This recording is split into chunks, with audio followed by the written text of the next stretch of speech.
नमस्कार दोस्तों, स्वागत है आपका प्रगति एमपीपीएससी के यूट्यूब चैनल पर। मार्च 2022 करंट अफेयर की सीरीज अब हम स्टार्ट कर रहे हैं। इसके अंतर्गत सबसे पहले हम राष्ट्रीय और अंतर्राष्ट्रीय परिदृश्य में जो भी घटनाएं चर्चा में रहीं और हमारी परीक्षा के दृष्टि से महत्वपूर्ण है उनको पढ़ेंगे। राष्ट्रीय मुद्दों के अंतर्गत सबसे पहले हम राष्ट्रीय फिल्म विकास निगम के बारे में पढ़ेंगे। National film development corporation NFDC के बारे में हाल ही में चर्चा में क्यों रहा है? क्योंकि फिल्म जगत से संबंधित 4 इकाइयों का एनएफडीसी में विलय कर दिया गया और इसीलिए एनएफडीसी चर्चा में रहा है। पूछा जा सकता है हमारी प्रारंभिक परीक्षा में। तो ये कौन सी 4 इकाइयां हैं जिनका विलय एनएफडीसी में किया गया है? ये हैं फिल्म प्रभाग, फिल्म महोत्सव निदेशालय, भारतीय राष्ट्रीय फिल्म अभिलेखागार और बाल फिल्म सोसाइटी भारत। इन इकाइयों के विलय का क्या उद्देश्य होगा? तो इन सभी इकाइयों के विभिन्न क्रियाकलापों में उचित तालमेल बैठाना एवं इनके बीच सामंजस्य स्थापित करना और साथ ही संसाधनों का बेहतर उपयोग सुनिश्चित हो सके, इसीलिए एनएफडीसी में इन 4 इकाइयों का विलय कर दिया गया है। एक बात और है यहाँ पर महत्वपूर्ण कि आपने सुना होगा कि गोवा फिल्म फेस्टिवल, तो इन सब का आयोजन अभी कौन करता था? फिल्म महोत्सव निदेशालय करता था, जिसे डायरेक्टोरेट ऑफ फिल्म्स फेस्टिवल्स कहा जाता है। लेकिन अब ये अधिकार एनएफडीसी का हो गया है। तो हमें ध्यान रखना है, हमारी प्रारंभिक परीक्षा में अगर पूछा जाता है कि एनएफडीसी के बारे में, तो हमें ये बातें ध्यान रखना है। महत्वपूर्ण बात यही है कि अब ये 4 इकाइयाँ एनएफडीसी के अंतर्गत कर दी गई हैं। चलते हैं आगे और अगली इन्फॉर्मेशन देखते हैं जो कि कार्बेवैक्स से संबंधित है। अब कार्बेवैक्स क्या है? कार्बेवैक्स 12 से 14 आयु वर्ग के बच्चों हेतु विकसित कोरोना वैक्सीन है। तो ये बात सबसे महत्वपूर्ण है कि कार्बेवैक्स एक कोरोना वैक्सीन है, 12 से 14 आयु वर्ग के बच्चों को कवर करती है। अब इसके विकास का लाइसेंस किसे मिला हुआ है? बायोलॉजिकल ई लिमिटेड, जो कि हैदराबाद की फार्मा कंपनी है, उसे। एक और कार्बेवैक्स के बारे में महत्वपूर्ण बात यह है कि यह देश की पहली प्रोटीन आधारित प्रोटीन सब यूनिट वैक्सीन है। क्या मतलब है इसका? इसका मतलब है कि पूरे वायरस की बजाय उसके एक हिस्से का उपयोग कर यह इम्यूनिटी पैदा करती है। ठीक है, और ध्यान रखना है कि इसमें कोरोना वायरस के एस प्रोटीन का प्रयोग किया गया है। तो सबसे महत्वपूर्ण बात जो हमें ध्यान रखना है कार्बेवैक्स के बारे में कि यह कोरोना वैक्सीन है जो कि 12 से 14 आयु वर्ग के बच्चों को कवर करती है। चलते हैं आगे और अगली इन्फॉर्मेशन देखते हैं। अगली जानकारी असम व मेघालय राज्य के बीच हुए सीमा समझौते से संबंधित है, जो केंद्रीय गृह मंत्री की उपस्थिति में 29 मार्च 2022 को संपन्न हुई। कुछ और बातें जानते हैं असम और मेघालय राज्य के बीच जो सीमा समझौता विवाद है उसको लेकर। तो असम व मेघालय राज्य के बीच लगभग 884 किलोमीटर की बाउंड्री लगती है और जो ये सीमा विवाद के मामले की स्थिति है, ये 1972 से ही बनी हुई है, जब मेघालय असम से अलग होकर एक पृथक राज्य बना था। और इस सीमा विवाद के कारण कई बार हिंसक घटनाएं भी दोनों राज्यों के बीच हुई हैं। तो इसी सीमा समझौता पर हस्ताक्षर किया गया है 29 मार्च 2022 को। जैसा कि हमने बताया कि केंद्रीय गृह मंत्री उपस्थित थे। असम के सीएम हेमंत बिस्वा शर्मा और मेघालय के सीएम कोनराड संगमा ने समझौता ज्ञापन पर हस्ताक्षर किया। एक बात और यहाँ पर कही गई है कि सीमा समझौते के या सीमा विवाद के 12 बिंदुओं को चिन्हित किया गया था, जिसमें से 6 बिंदुओं पर सहमति बन गई है। एक और बात है कि असम का जो सीमा विवाद है अन्य सीमावर्ती राज्यों जैसे मिजोरम, नागालैंड, अरुणाचल प्रदेश के साथ भी है और उन्हें सुलझाने की भी वार्ता या कवायद चल रही है। तो हमें ये बात ध्यान रखना है। अगर हमारी प्रारंभिक परीक्षा में पूछा जा सकता है कि हाल ही में किन 2 राज्यों के बीच सीमा समझौता संपन्न हुआ, तो वो होंगे असम और मेघालय। चलते हैं आगे और अगली इन्फॉर्मेशन देखते हैं। अगली इन्फॉर्मेशन इंडिया टीबी रिपोर्ट 2022 के बारे में है। तो इसके बारे में कुछ बातें जान लेते हैं जो हमारी परीक्षा में पूछी जा सकती हैं, प्रारंभिक परीक्षा में और मेंस में हम वैल्यू एडिशन के रूप में कर सकते हैं। तो इंडिया टीबी रिपोर्ट विश्व क्षय रोग दिवस, वर्ल्ड ट्यूबरक्लोसिस डे, जो कि 24 मार्च को मनाया जाता है, इसी के अवसर पर स्वास्थ्य एवं परिवार कल्याण मंत्रालय द्वारा जारी की गई। इसमें सबसे महत्वपूर्ण बात जो निकल कर आई है कि टीबी रोगियों की संख्या वर्ष 2020 की तुलना में वर्ष 2021 में लगभग 19% की वृद्धि हुई है। ठीक है। और इसमें कुछ आंकड़े बताए गए हैं कि टीबी रोगियों की संख्या वर्ष 2020 में लगभग 16,28,261 थी, जो वर्ष 2021 में बढ़कर 19,33,381 हो गई। ठीक है, तो हमें ध्यान रखना सबसे महत्वपूर्ण बात तो यही है, अगर प्रारंभिक परीक्षा में कोई प्रश्न पूछा जाएगा तो वो विश्व क्षय रोग दिवस कब मनाया जाता है ये पूछा जा सकता है। तो हमें ध्यान रखना है 24 मार्च के अवसर पर। टीबी इंडिया रिपोर्ट किसने जारी की? स्वास्थ्य एवं परिवार कल्याण मंत्रालय ने।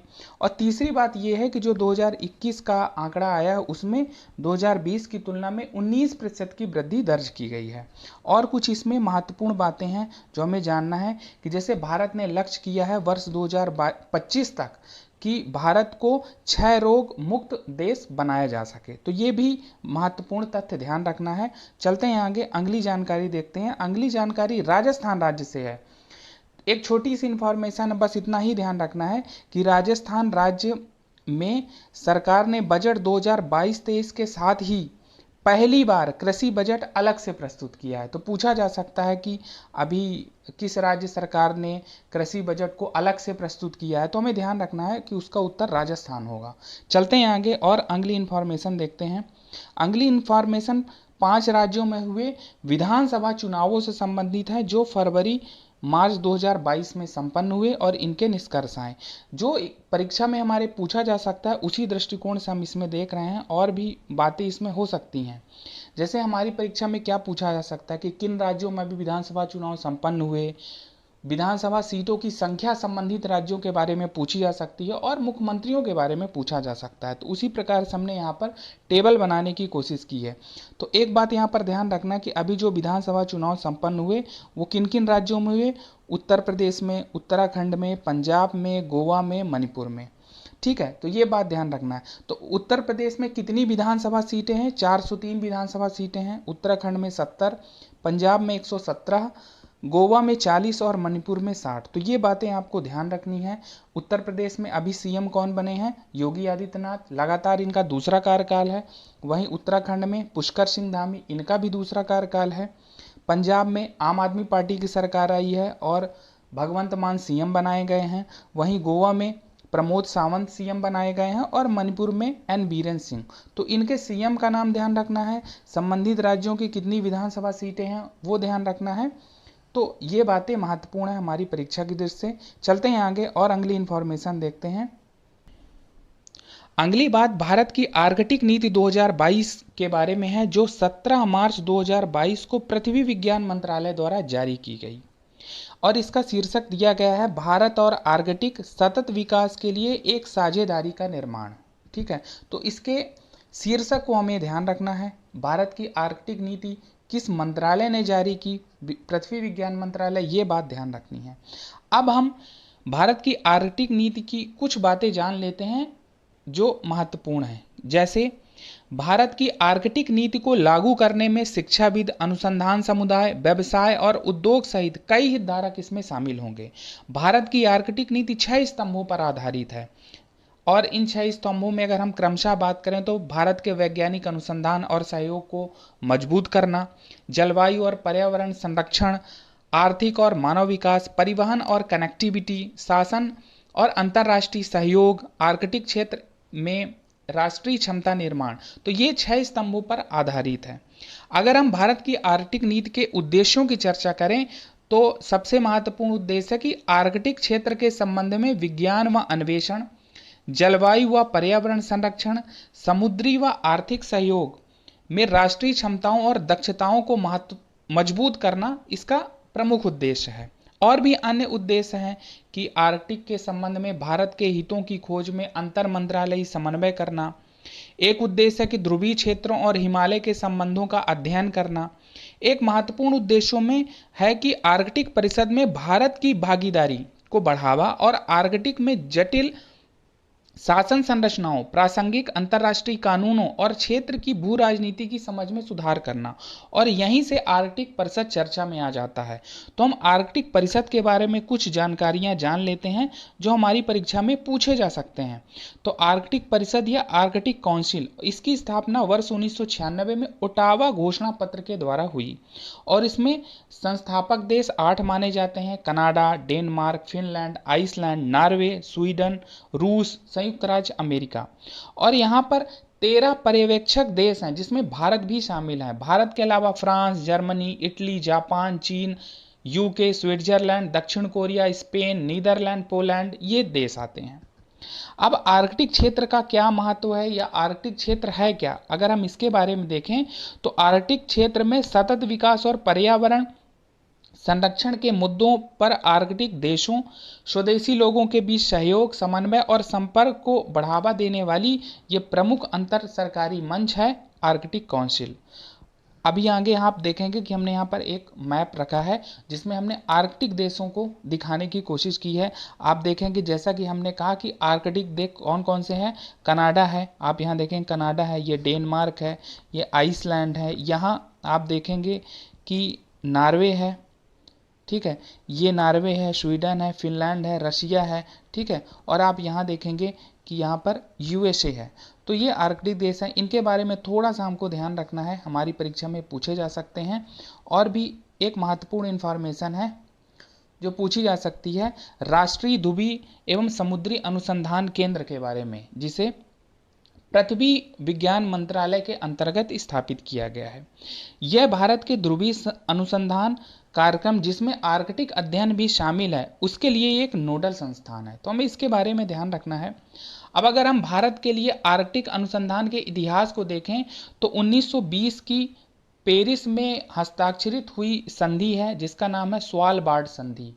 तो अगर कभी एग्जाम में पूछा जाएगा कि स्वालबार्ड संधि क्या आर्कटिक से संबंधित है, तो वो प्रश्न सही होगा। तो 1920 में जो पेरिस में स्वालबार्ड संधि पर हस्ताक्षर हुए, वहीं से भारत के आर्कटिक अनुसंधान का इतिहास प्रारंभ होता है। फिर 2007 में हमने जलवायु परिवर्तन पर आधारित एक मिशन भेजा, पहला वैज्ञानिक अभियान भेजा, तो वहाँ से ये बातें प्रारंभ हुई। तो हमें ध्यान रखना है, सबसे महत्वपूर्ण बात इसमें यही है कि हम जानें कि भारत ने अपनी आर्कटिक नीति 2022 जारी की है मार्च 2022 में पृथ्वी विज्ञान मंत्रालय के अंतर्गत। आप इसके शीर्षक को ध्यान रख सकते हैं, ठीक है। आर्कटिक काउंसिल के बारे में ध्यान रख सकते हैं कि भारत का स्टेटस क्या है, भारत एक पर्यवेक्षक देश है। संस्थापक देशों के बारे में जान सकते हैं, ठीक है। और एक और महत्वपूर्ण बात है NCPOR के बारे में, जिसे राष्ट्रीय ध्रुवीय एवं समुद्री अनुसंधान केंद्र कहा जाता है, क्योंकि आर्कटिक अध्ययन इसी के अंतर्गत आता है। चलते हैं आगे और कोई इंफॉर्मेशन देखते हैं। अब हम अंतर्राष्ट्रीय परिदृश्य के अंतर्गत चर्चा में रहे महत्वपूर्ण मुद्दों को पढ़ लेते हैं। इसमें सबसे पहली बात वर्ल्ड हैप्पीनेस रिपोर्ट 2022 के बारे में है, जिसे वैश्विक खुशहाल रिपोर्ट 2022 कहा जाता है। इसका आकलन कौन करता है? इसका आकलन करता है UN sustainable development solution network, संयुक्त राष्ट्र सतत विकास समाधान।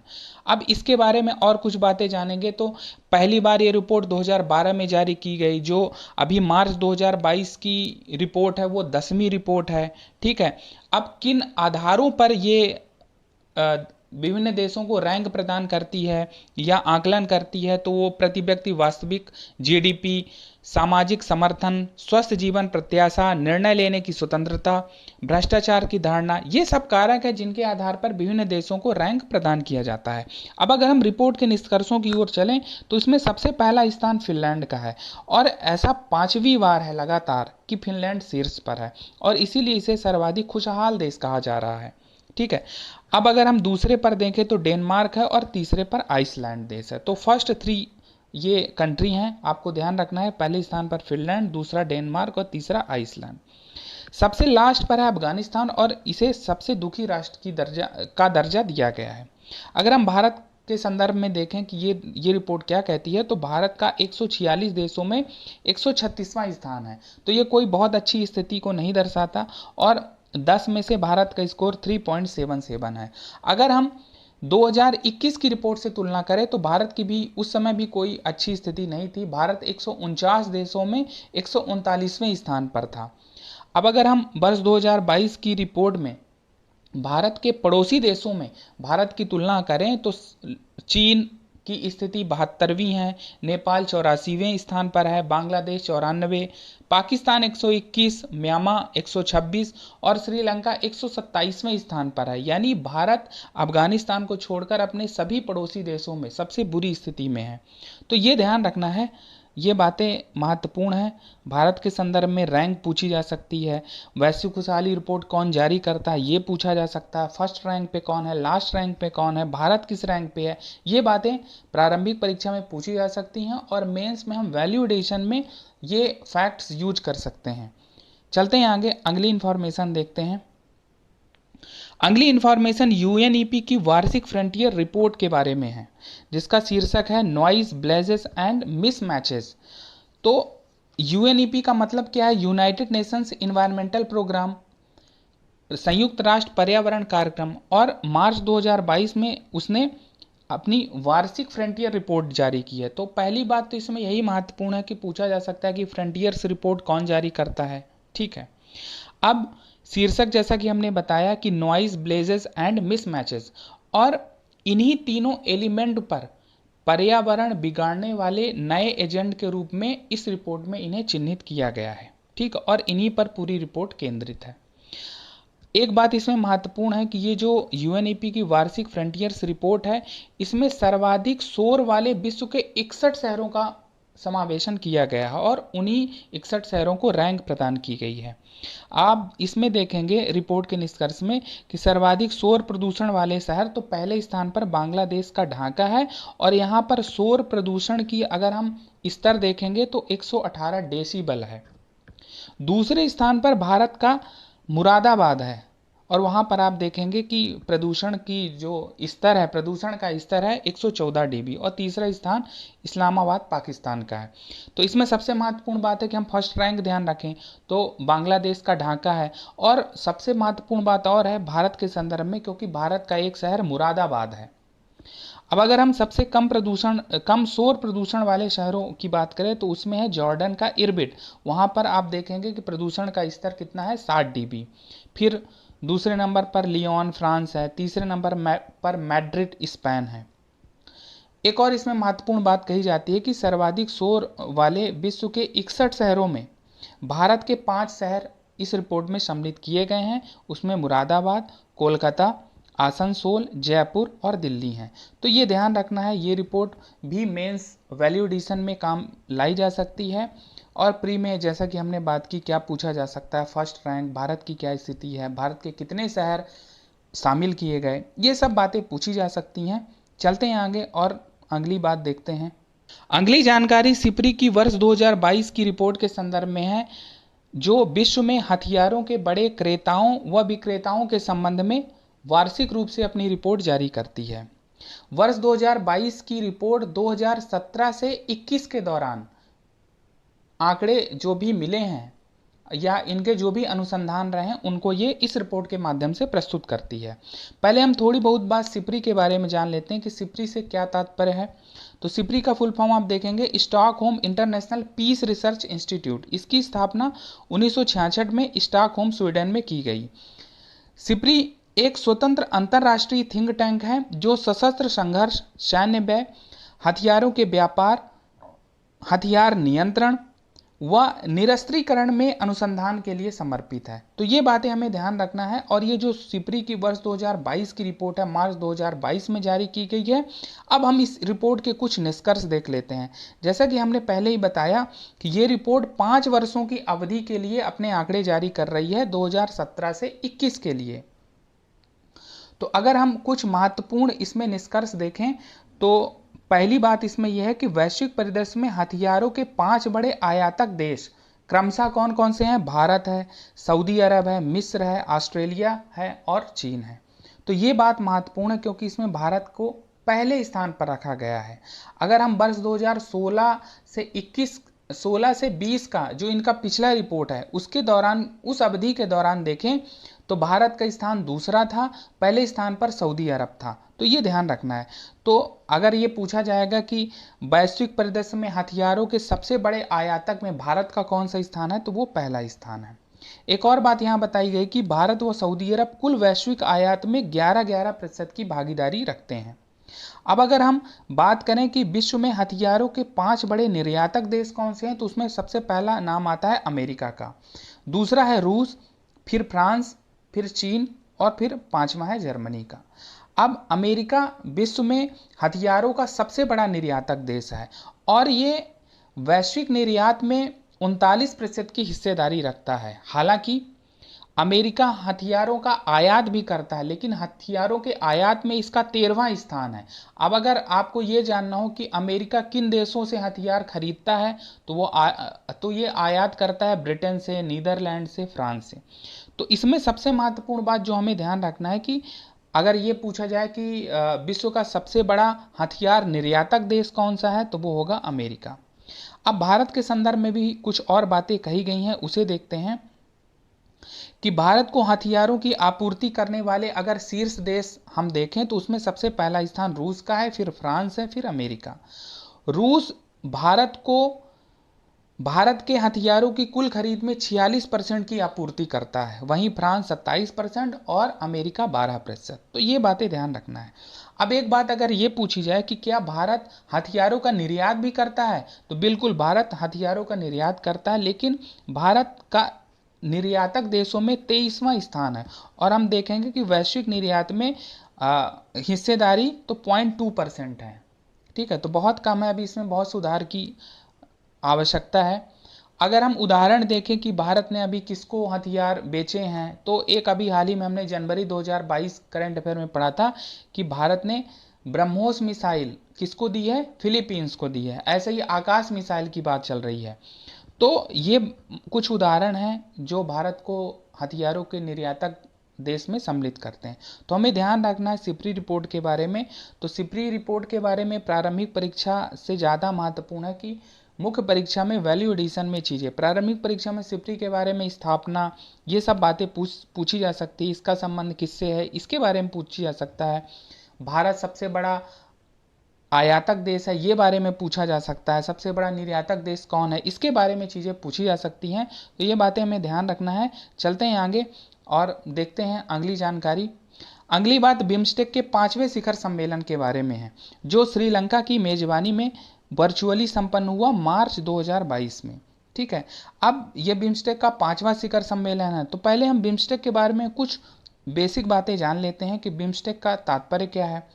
तो बिम्स्टेक का मतलब है bay of Bengal initiative for multi sectoral technical and economic cooperation. BIMSTEC Bengal की खाड़ी क्षेत्र, जिसमें बंगाल की खाड़ी के तटवर्ती और समीपवर्ती देश सम्मिलित हैं, तो 7 देशों का समूह माना जाता है, जिसके अंतर्गत भारत, बांग्लादेश, श्रीलंका, नेपाल, भूटान, थाईलैंड व म्यांमार है।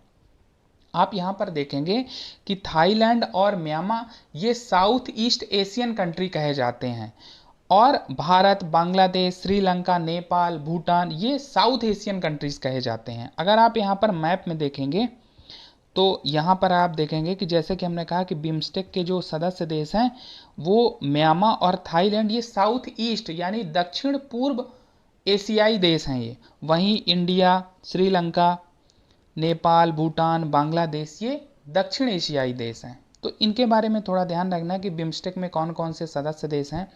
बिम्स्टेक के बारे में और कुछ मूलभूत बातें जानते हैं।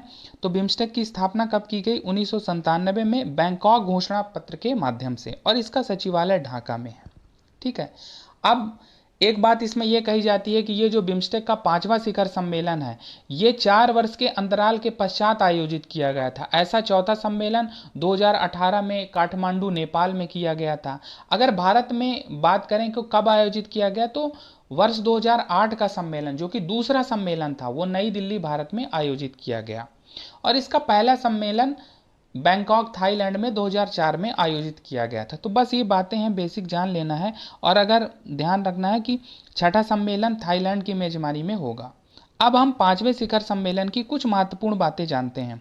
जैसे इसमें सबसे महत्वपूर्ण बात है बिम्स्टेक चार्टर के बारे में, कि इस सम्मेलन में बिम्स्टेक चार्टर पर हस्ताक्षर हुए।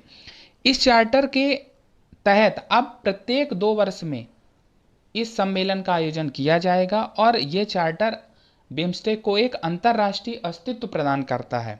साथ ही अब बिम्स्टेक का एक प्रतीक चिन्ह होगा, एक झंडा भी होगा। तो ये बातें ध्यान रखनी है कि बिम्स्टेक चार्टर पर हस्ताक्षर हुए हैं 5वें शिखर सम्मेलन में। ठीक है। एक बात है कि भारत अपने परिचालन बजट को बढ़ाने के लिए बिम्स्टेक सचिवालय को 1 मिलियन अमेरिकी डॉलर प्रदान करेगा। ये भी एक बात महत्वपूर्ण है, ध्यान रखना है। तो सबसे महत्वपूर्ण बात तो यही है कि बिम्स्टेक का 5वां शिखर सम्मेलन मार्च 2022 में श्रीलंका की मेजबानी में संपन्न हुआ। ये बात हमें ध्यान रखनी है। चलते हैं आगे और अगली बात देखते हैं। अगली बात कोलंबो सुरक्षा कॉन्क्लेव के बारे में है। और कोलंबो सुरक्षा कॉन्क्लेव की जो 5वीं बैठक है वो मार्च 2022 में मालदीव में संपन्न हुई।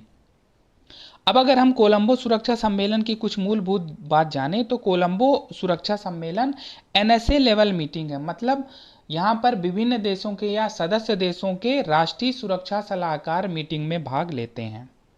तो ध्यान रखना है इसके बारे में। तो कोलंबो सुरक्षा सम्मेलन के बारे में कहा जा रहा है कि 2011 में भारत, श्रीलंका व मालदीव के त्रिपक्षीय समुद्री सुरक्षा समूह के रूप में कोलंबो सुरक्षा सम्मेलन का गठन किया गया। तो कब किया गया? 2011 में।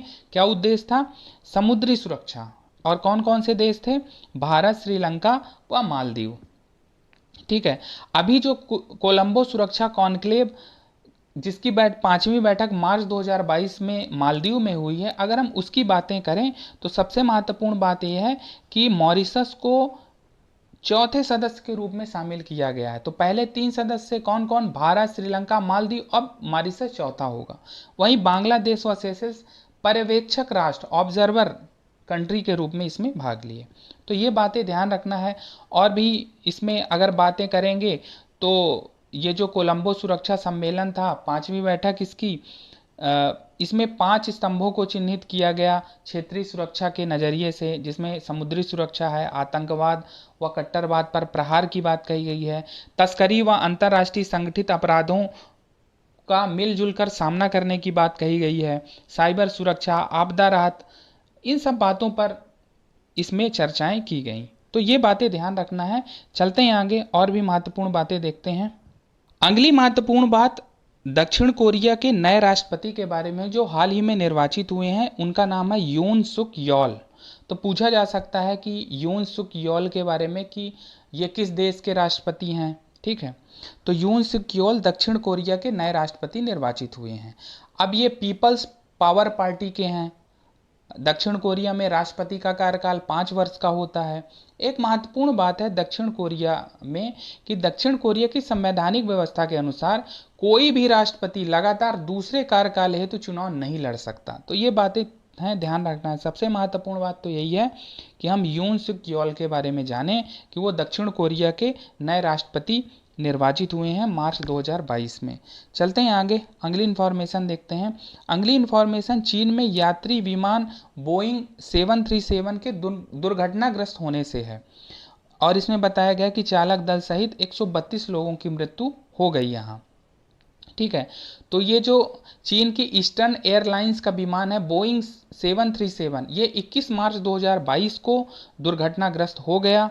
प्रारंभिक जो जानकारियां अभी मिली हैं उनके आधार पर यह माना जा रहा है कि विमान जो है पहाड़ी से जा टकराया।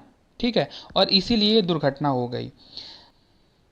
अगली बात बोइंग 737 विमान के बारे में है। ये बोइंग 737 मैक्स विमान अमेरिकी कंपनी का विमान है और पहले भी कई बार ये दुर्घटनाग्रस्त हो चुका है, जिसके चलते कई देशों ने इसका संचालन बंद कर दिया था। अभी जो चीन में दुर्घटना हुई है तो चीन में दिसंबर 2021 में ही इसे पुनः उड़ाने का आदेश दिया गया था। अगर हम भारत के संदर्भ में बात करें तो भारत ने 2.5 वर्ष तक प्रतिबंध रखने के पश्चात अगस्त 2021 में इन विमानों की व्यावसायिक उड़ानों से प्रतिबंध हटाया है। तो ये बात ध्यान रखना है, हमें ध्यान रखना है ये बातें। सबसे महत्वपूर्ण बात यही है कि पूछा जाएगा कि हाल ही में यात्री विमान किस देश में दुर्घटनाग्रस्त हो गया, तो हमें ध्यान रखना है कि उसका जवाब चीन होगा। चलते हैं आगे और अगली इन्फॉर्मेशन देखते हैं। अगली इन्फॉर्मेशन फेलिसिटी एस के बारे में है, जो कि एक मालवाहक जहाज है जिसे कार्गो शिप कहा जाता है। अभी ये हाल ही में चर्चा में क्यों रहा? क्योंकि पुर्तगाल के एजोरेस द्वीप से लगभग 400 किलोमीटर की दूरी पर पहले इसमें आग लगी थी और बाद में फिर ये अटलांटिक महासागर में डूब गया। तो हमें ध्यान रखना है कि पूछा जा सकता है फेलिसिटी एस के बारे में। अब कुछ थोड़ी और बातें इसमें जान लेते हैं कि ये जो फेलिसिटी एस है ये कार्गो शिप है। ये मुख्यतः इसे प्योर कार या ट्रक कैरियर कहा जाता है, मतलब ये कार या ट्रक को ले जाने वाला कार्गो शिप है। तो जर्मनी से लगभग 4000 लग्जरी कारें लेकर ये जहाज अमेरिका जा रहा था, और पहले तो इसमें आग लगी, और आग लगने के लगभग 13 दिन बाद, जैसा कि हमने बताया कि पुर्तगाल के एजोरेस द्वीप से लगभग 400 किलोमीटर दूर अटलांटिक महासागर में ये डूब गया। ठीक है, तो पूछा जा सकता है फेलिसिटी एस के बारे में। ठीक है, चलते हैं आगे और अगली इंफॉर्मेशन देखते हैं। अगली इंफॉर्मेशन जापान के प्रधानमंत्री फूमियो किशिदा से संबंधित है, जिन्होंने मार्च 2022 में भारत की यात्रा की।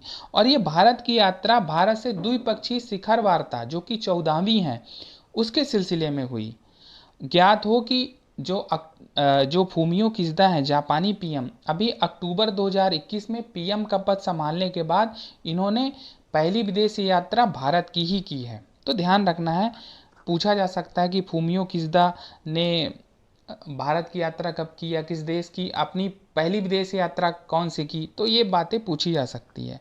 चलते हैं आगे और आज के अंतिम आर्टिकल या अंतिम इंफॉर्मेशन को देख लेते हैं, जो भारत व ऑस्ट्रेलिया शिखर वार्ता से संबंधित है, जो मार्च 2022 में वर्चुअली संपन्न हुई।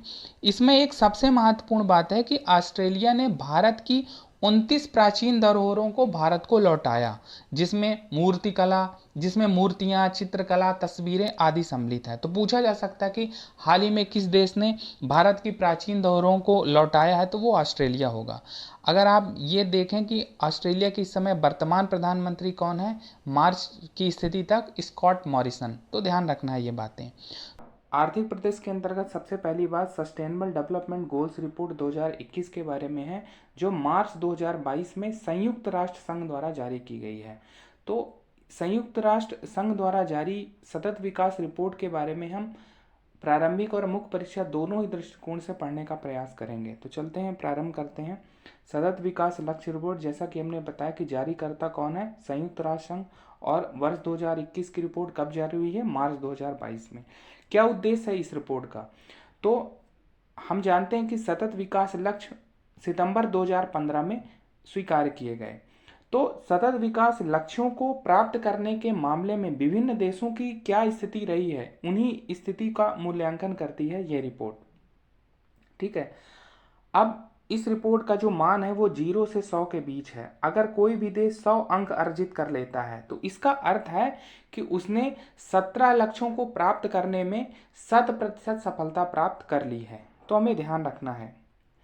अब हम रिपोर्ट के निष्कर्ष देख लेते हैं। प्रारंभिक परीक्षा की दृष्टि से महत्वपूर्ण है, ये पूछा जा सकता है कि सतत विकास लक्ष्य रिपोर्ट में पहला स्थान किसका रहा, अंतिम स्थान किसका रहा, भारत की क्या स्थिति रही। तो पहला स्थान यहाँ पर फिनलैंड का है, दूसरा स्वीडन और तीसरा डेनमार्क का है। तो जो पहला स्थान पर फिनलैंड है उसका स्कोर है 85.90। तो 85.90 इसका स्कोर है। तो क्या मतलब है, तो इसका मतलब है कि इसने सभी 17 लक्ष्यों को प्राप्त करने में 85% सफलता अर्जित कर ली है। तो ध्यान रखना है इसके बारे में। अंतिम स्थान पर है केंद्रीय अफ्रीकी गणराज्य और इसका स्थान है 165वां, सेंट्रल अफ्रीकन रिपब्लिक देश। अब हम सतत विकास लक्ष्य रिपोर्ट 2021 में भारत की स्थिति देख लेते हैं। तो भारत की रैंक है 165 देशों में 120वीं और भारत का स्कोर रहा है 60.07 आउट ऑफ 100। तो अगर हम वर्ष 2020 की रिपोर्ट से तुलना करें तो वर्ष 2020 में भारत का स्थान 117वां था, यानी 3 पायदान की गिरावट है। और पड़ोसी देशों से भी अगर हम तुलना करें तो पड़ोसी देश जैसे चीन, श्रीलंका, म्यांमार, भूटान, नेपाल और बांग्लादेश भारत से बेहतर स्थिति में रहे हैं, क्योंकि चीन की रैंक क्या रही है 57वीं, श्रीलंका 87वीं, भूटान का 75वां स्थान है, नेपाल का 96, बांग्लादेश का 109 और म्यांमार का 101। वहीं दो देश जो हैं पाकिस्तान और अफगानिस्तान, उनसे भारत की स्थिति बेहतर रही है। पाकिस्तान की रैंक है 129 और अफगानिस्तान की 137। ठीक है, अभी हमने यहाँ पर भारत के स्कोर की बात की कि भारत का स्कोर है 100 में से 60.07, यानी 17 लक्ष्यों को प्राप्त करने में भारत ने 60% की सफलता अर्जित की है। तो हमें ध्यान रखना है सस्टेनेबल डेवलपमेंट गोल्स के बारे में। अब हम सतत विकास लक्ष्य जो सितंबर 2015 में संयुक्त राष्ट्र महासभा के 70वें सत्र में स्वीकार किए गए उनके बारे में थोड़ी बहुत बातें जान लेते हैं। ठीक है, तो हमने जाना कि इनको सितंबर 2015 में स्वीकार किया गया है और 2030 तक प्राप्त करने का लक्ष्य रखा गया है। एक बात और है कि इन्होंने मिलेनियम डेवलपमेंट गोल्स जो कि 2000 में स्वीकार किए गए थे और 2015 तक प्राप्त करने का लक्ष्य रखा गया था, तो उसकी जगह इन्होंने ली है। एक बात और है कि ये जो 17 गोल्स हैं संयुक्त राष्ट्र संघ के सभी सदस्यों द्वारा स्वीकार किए गए हैं, लेकिन ये किसी भी देश पर बाध्यकारी नहीं है, ये बात ध्यान रखना है। अब हम जो बात कर रहे थे कि मुख्य परीक्षा में किस प्रकार से वैल्यू एडिशन में इनका प्रयोग कर सकते हैं, तो मेरा मानना है कि अगर आप सभी 17 सस्टेनेबल डेवलपमेंट गोल ध्यान रखते हैं तो मेंस के भूमिका में और निष्कर्ष में आप आसानी से, अगर आपको ये पता होगा तो उनको जोड़कर लिख सकते हैं और आप वैल्यू एडिशन कर सकते हैं। अगर कोई भी प्रश्न हो सकता है गरीबी से पूछा जाए तो आप उसके निष्कर्ष में लिख सकते हैं कि जो 17 सतत विकास लक्ष्य हैं तो उसका लक्ष्य पहला ही गरीबी से संबंधित है, वो गरीबी उन्मूलन की बात करता है, गरीबी निवारण की बात करता है। अगर आप कोई उत्तर क्लाइमेट चेंज से रिलेटेड लिख रहे हैं तो आप बता सकते हैं कि सस्टेनेबल डेवलपमेंट का गोल नंबर 13 वो जलवायु क्लाइमेट एक्शन की बात करता है। तो इस प्रकार से आप सभी की लिस्ट बना लेंगे और उनको ध्यान रखेंगे कि कौन सा गोल्स किससे संबंधित है, उसका विषय क्षेत्र क्या है, और भूमिका निष्कर्ष में ये चीज़ें डालकर अपने आंसर को वैल्यू एडेड कर सकते हैं। चलते हैं आगे और अगली जानकारी देखते हैं। अगली जानकारी दूसरे निर्यात तत्परता सूचकांक के बारे में है, second export preparedness index EPI के बारे में है, जिसे मार्च 2022 में नीति आयोग द्वारा जारी किया गया है। ऐसा पहला जो सूचकांक था उसे अगस्त 2020 में जारी किया गया था। अब हम देखते हैं कि ये निर्यात तत्परता सूचकांक का उद्देश्य क्या है। तो राज्यों की निर्यात तैयारी एवं तत्परता के मूल्यांकन हेतु ये सूचकांक जारी किया गया है। अब ये जो निर्यात है वस्तुगत एवं सेवा निर्यात दोनों है। ठीक है, अब इसमें कुछ और बातें कही गई हैं कि नीति आयोग द्वारा प्रतिस्पर्धा संस्थान के साथ साझेदारी में यह सूचकांक तैयार किया गया है। यह 4 स्तंभों पर आधारित है, जिसमें नीति, व्यवसाय तंत्र, निर्यात पारितंत्र, निर्यात निष्पादन सम्मिलित हैं। ठीक है, अब अगर हम इस रिपोर्ट के सूचकांक की बात करें तो सूचकांक क्रमांक 0 से 100 के बीच है। अब हम देखते हैं इसमें कि 2021 की रिपोर्ट में राज्यों का प्रदर्शन क्या रहा है। तो पहले स्थान पर गुजरात रहा है, दूसरा महाराष्ट्र और तीसरा कर्नाटक। गुजरात का स्कोर रहा है 100 में से 78.86। वहीं मध्य प्रदेश की रैंक 7वीं रही है और मध्य प्रदेश का जो ईपीआई स्कोर है वो है 51.03। पिछले वर्ष की रिपोर्ट में 2020 की रिपोर्ट में मध्य प्रदेश का स्थान 12वां था, अभी क्या है 7वां, यानी प्रोग्रेस है यहाँ पर। तो ध्यान रखना है, इसके बारे में पूछा जा सकता है। मेंस वैल्यू एडिशन में भी आप इसका उपयोग कर सकते हैं कि राज्यों के निर्यात की स्थिति क्या रही है, उनकी निर्यात तैयारी क्या है। ठीक है, पूछा जा सकता है प्रारंभिक परीक्षा में कि निर्यात तत्परता सूचकांक कौन जारी करता है। ठीक है, पहले स्थान पर कौन है। ठीक है, और मध्य प्रदेश का क्या स्थान रहा है। ठीक है, चलते हैं आगे और अगली बात देखते हैं। अगली बात श्रीलंका में पवन टरबाइन्स की स्थापना को लेकर है। दोनों देशों के बीच सहमति मार्च 2022 में बन गई। एक बात इसमें यह है कि पहले ये समझौता चीनी फर्म के साथ हुआ था 2019 में, और 2019 से ही भारत को इस परियोजना पर आपत्ति थी, क्योंकि भारत की सीमा के इतने निकट चीनी गतिविधियों को भारत की सुरक्षा के लिए खतरा माना जा रहा था। अब एक बात है कि पवन टरबाइन्स की स्थापना श्रीलंका में कहाँ होगी, तो पाक खाड़ी में स्थित 3 द्वीप हैं, नैना तिबू, अनालय तिबू और डेफल्ट। ठीक है, तो वहाँ पर ये टरबाइन्स स्थापित होंगी और कौन करेगा, जैसा कि हमने बात की कि अब ये प्रोजेक्ट भारत को मिल गया है, तो ध्यान रखना है। सबसे महत्वपूर्ण बात तो यही है कि पवन टरबाइन्स की स्थापना श्रीलंका में जो हो रही है वो भारत करेगा। चलते हैं आगे और अगली जानकारी देखते हैं जो जम्मू कश्मीर में केसर उत्पादन से संबंधित है। तो अभी क्या हुआ है, जो वर्ष 2021 का वर्ष है उसमें जम्मू कश्मीर में केसर में रिकॉर्ड उत्पादन हुआ है और ये रिकॉर्ड उत्पादन इतना है कि इसने पिछले 25 वर्षों का रिकॉर्ड तोड़ दिया है।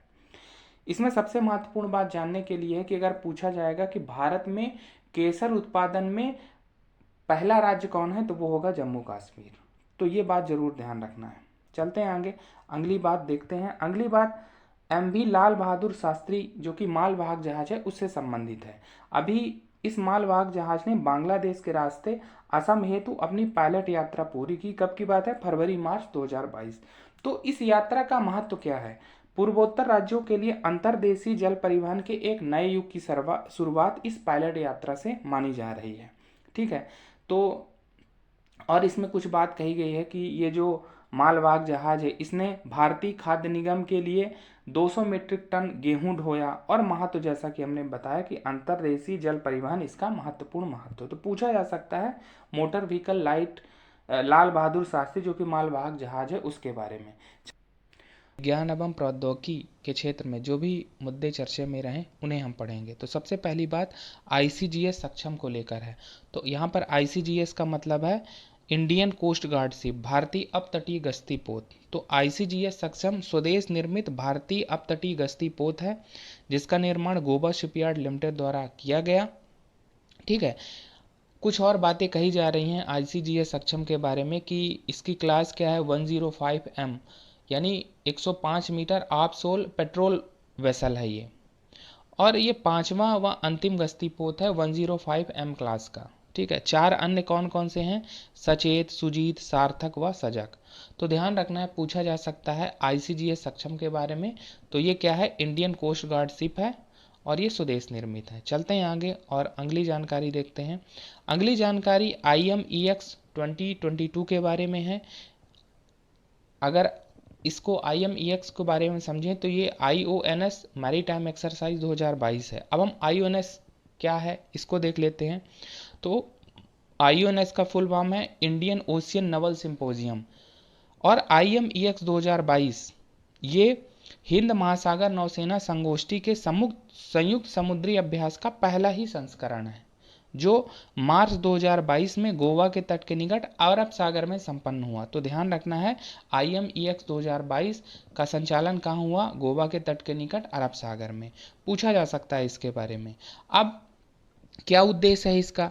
तो सदस्य देशों की नौसेनाओं के बीच मानवीय सहायता, आपदा राहत अभियान और इसमें पारस्परिकता को बढ़ाने के साथ ही मानव संचालन प्रक्रियाओं को मजबूत करना इसका प्रमुख उद्देश्य है।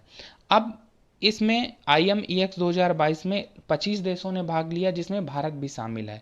अन्य देशों में Bangladesh, Iran, Australia, Sri Lanka, France, UK, UAE ये सब देश हैं। ठीक है, तो हमको इसमें सबसे महत्वपूर्ण बात जो ध्यान रखनी है, पूछा जा सकता है कि IMEX का मतलब क्या है, IMEX 2022 कहाँ आयोजित की गई। ठीक है, तो क्या भारत ने उसमें हिस्सा लिया। ठीक है, हिंद महासागर नौसेना संगोष्ठी IONS के बारे में पूछा जा सकता है। तो इसकी स्थापना IONS की स्थापना 2007 में हुई थी। ठीक है, ये ध्यान रखना है 2007 में इसकी स्थापना हुई थी। अब ये है क्या? यह हिंद महासागर क्षेत्र के तटवर्ती देशों की नौसेना के बीच सहयोग और सहभागिता का एक प्रमुख मंच है। क्या महत्व होगा इसका? तो इस फोरम ने हिंद महासागरीय क्षेत्र में क्षेत्रीय समुद्री मुद्दों पर चर्चा का अवसर उपलब्ध कराया है और मैत्रीपूर्ण संबंधों को बढ़ावा देने में इसकी महत्वपूर्ण भूमिका है।